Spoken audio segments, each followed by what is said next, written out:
భీ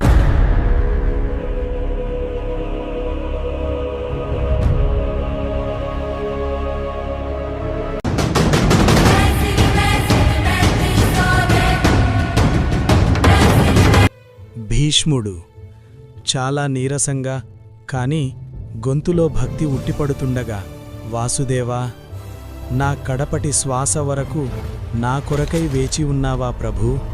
నా నిరీక్షణ ఫలించింది.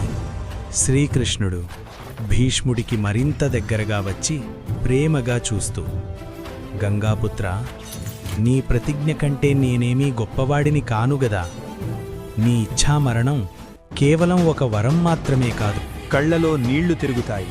ఆ కన్నీటి బిందువులు కణతల ఈ అంపశయ్య నాకు విశ్రాంతి కాదు కృష్ణ. నా మౌనానికి, నా పాపాలకు ప్రాయశ్చిత్తం. హస్తినాపుర సింహాసనానికి కట్టుబడి కురుసభలో జరిగిన ఘోరాన్ని చూస్తూ కూడా ఆపలేకపోయిన ఆ భాగ్యుడిని, గుడ్డిగా ఆచరించిన నా ధర్మం నన్ను ఈ బాణాల మంచంపై పడుకోబెట్టింది. కాని కొద్దిగా ఆగి శ్వాస తీసుకుని, ఇప్పుడు అసలైన ధర్మం నీ రూపంలో నా కళ్ళెదురుగా నిలబడి ఉంది. నాకింతకంటే ఏం కావాలి మాధవా? శ్రీకృష్ణుడు తన కుడిచేతిని నెమ్మదిగా భీష్ముడి నుదుటిపై స్పృశిస్తాడు. ఆ స్పర్శతో భీష్ముడి ముఖంలో ఉన్న బాధ పూర్తిగా మాయమై ఒక దివ్యమైన తేజస్సు ఆవరిస్తుంది.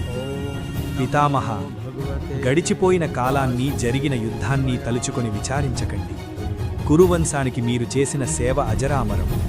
మీ దేహాన్ని వీడుతున్న ఈ పవిత్ర క్షణంలో మీ మనసులోని భారమంతా తొలగిపోనివ్వండి.